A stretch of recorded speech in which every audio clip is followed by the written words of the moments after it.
তুমি আমার প্রেমে পড়ো না। কেন? ভীষণ ভালো লাগে আর প্রেমে পড়লে একটা সময় সেটা ক্ষয় হতে থাকবে। ওই তুই আমার বন্ধু রাফসা।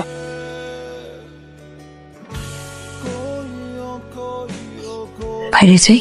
বাইরে ওয়েট করছে তো প্রবলেম কোথায়? This is my house and this is full of privacy. Please.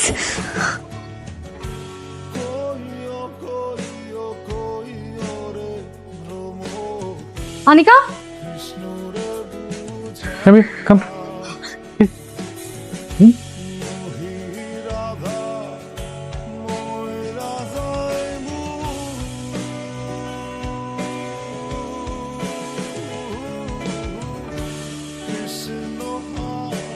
দোস্ত সরি। সরি বলার কি আছে? একটা মানুষ বিপদে পড়ছে, তুই হেল্প করলি, আমি হেল্প করলাম। তোকে আরেকটু কষ্ট দিব। আবার কি? আমার তো বাসায় ফিরতে হবে, তোর তো বাসা না ফিরলেও সমস্যা হবে না। বলছিলাম কি দোস্ত, প্লিজ তুই আজ রাতটা আনিকার সাথে থেকে জানা। শালা আন্টি বাড়িতে নেই, মেয়েটাকে এমন অবস্থায় একা রেখে যাওয়াটা একটু রিস্ক হয়ে যায়। তোর ফ্রেন্ড আর তোর দায়িত্ব দুইটাই আমার উপরে চাপাই দিয়ে চলে যাচ্ছে, সেই তো। গেটটা লাগাই দিয়ে যা। Good morning. তুমি যাওনি? তোমার বান্ধবীর বাইরে থাকা নিষেধ রাতে, so she had to leave. আমার উপর দায়িত্ব দিয়ে গেল, আমি কি করবো? I had to stay. Shaila aunty, তুমি কোথায় ছিলে? আসসালামু আলাইকুম। আপনার কপালের ভাঁজ দেখে মনে হচ্ছে আমাকে দেখে আপনি খুব চিন্তিত। চিন্তা করার কিছু নেই, আমার নাম রাফসান, আমি একজন জার্নালিস্ট। আমি সামিয়ার ফ্রেন্ড, সামিয়া ওর ফ্রেন্ড। ও গতকাল খুব অসুস্থ হয়ে পড়েছে, আমি সামিয়া দুজন মিলে ওকে এই বাসায় নিয়ে এসেছি। Samia had to leave because ওর রাতে বাইরে থাকা নিষেধ।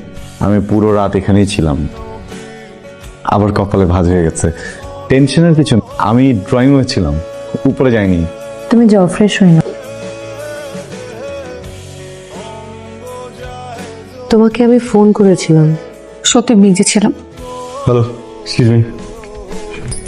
আমি তোমাকে কল করেছি কিন্তু তুমি রেসপন্স করোনি।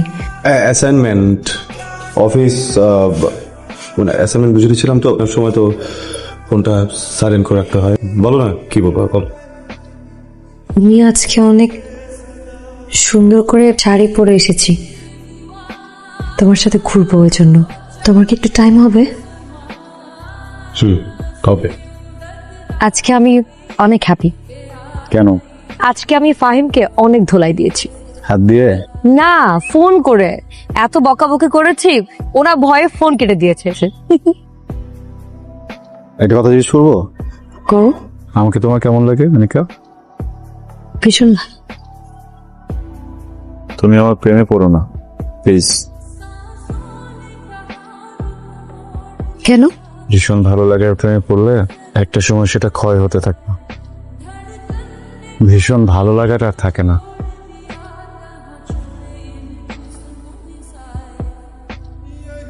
তুমি কি আমাকে ভয় পাচ্ছ নাকি প্রেম? প্রেম ভয় পাই অনিকা। জীবনে বড় হওয়ার লড়াই আর প্রেম দুটো সম্পূর্ণ বিপরীত। ভালো থেকো, নিজের যত্ন নিও।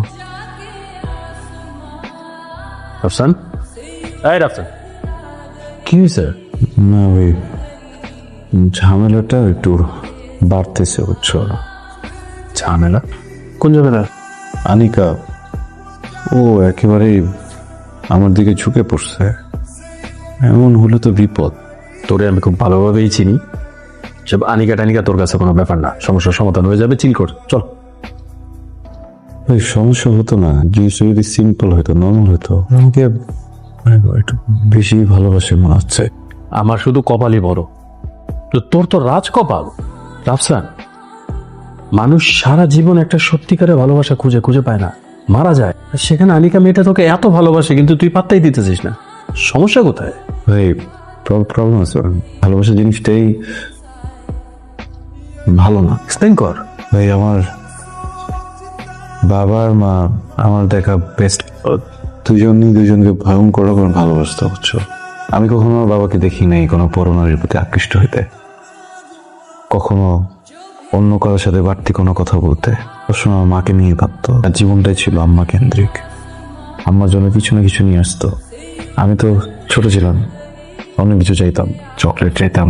আমার আম্মাও আমার আব্বারে অনেক বেশি ভালোবাসতো, অনেক বেশি অনেক বেশি। কিন্তু এই অধিক ভালোবাসা, বুঝছো, একটা সময় আমার বাবার ফ্রিডম কেড়ে নিতে থাকলো। আব্বা স্পেস পাইতো না। তা আম্মা যেন বোঝে, যেন একটু একটু করে ঠিক হয়। আমার বাবা মজার চলে আম্মাকে বলে ফেলছে, তুমি যদি ঠিক না হও আমি তোমাকে ডিভোর্স দেব বলে সে বাজারে চলে গেছে। বাজার থেকে ফিরে এসে দেখে যে আমার ফ্যামিলির সাথে ঝুলতেছে। আব্বা ওই শখ নিতে পারে নাই, তার মনে হয়েছে আম্মার ওই অবস্থার জন্য সে দায়ী। দৃশ্য দেখেছে, সাথে সাথে স্ট্রোক করছে। আমার চোখের সামনে আমার আব্বা আমার আম্মা দুইটা মানুষের লাশ পড়া। ভাই, আমি কারো দোষ দিতে পারতেছি না। দুইটা মানুষের মৃত্যুর কারণ ভালোবাসা।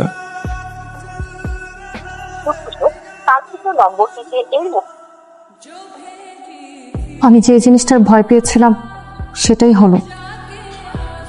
আমি কি ভুল কিছু করেছি? রাফসান তো ভালো লাগার মতোই একজন মানুষ। ফাহিমের সাথে প্রেম করে আমার জীবনের সবচেয়ে বড় শিক্ষা হয়েছে, কিন্তু রাফসান আমাকে আনিকা হতে শিখিয়েছে। আমি এখন বুঝি প্রেম আর ভালোবাসার মধ্যে পার্থক্যটা কি। আমি গত 2 দিন থেকে রাফসানকে খুঁজছি, অফিসে নেই, বাসার অ্যাড্রেসটাও আমার কাছে নেই। আমি তোমার কোনো সাহায্য করতে পারছি না আনিকা, রাফসান অন্যরকম। আমি তোমার কাছে কোনো সাহায্য চাইতে আসিনি, তুমি শুধু আমাকে দূরে ঠেলে দিও না।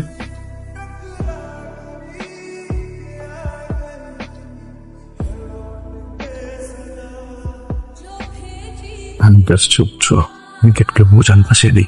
কি বলতেছিস? অনিকেট বাস্ট, আমি মাসে নাই, প্লিজ প্লিজ। আমি আনিকা, রাফসান আছে? রাফসান তো বাসায় নেই। রাফসান, আমি জানি তুমি ভেতরে আছো, প্লিজ দরজাটা একটু খোলো। আনিকা, তুমি চলে যাও প্লিজ। প্রেম আর ভালোবাসা এক না। হয়তো তোমার সাথে আমার প্রেম হয়নি, কিন্তু ভালোবাসা হয়েছে। প্লিজ তুমি দরজাটা একটু খোলো, আমাকে ভেতরে আসতে দাও। Anika please leave. আমি জানি আমাকে সামিয়া সব বলেছে, তুমি কেন এত ভয় পাচ্ছ? সবার জীবনের কাহিনী একরকম হয় না রাফসান, আমাদের কাহিনী হবে ভিন্ন, যেটা শুধু তুমি আর আমি মিলে লিখবো। প্লিজ এবার দরজাটা একটু খোলো, আমাকে ভেতরে আসতে দাও। আনিকা, তুমি লিমিট ক্রস করে ফেলতেছো। তুমি প্লিজ যাও না এখান থেকে।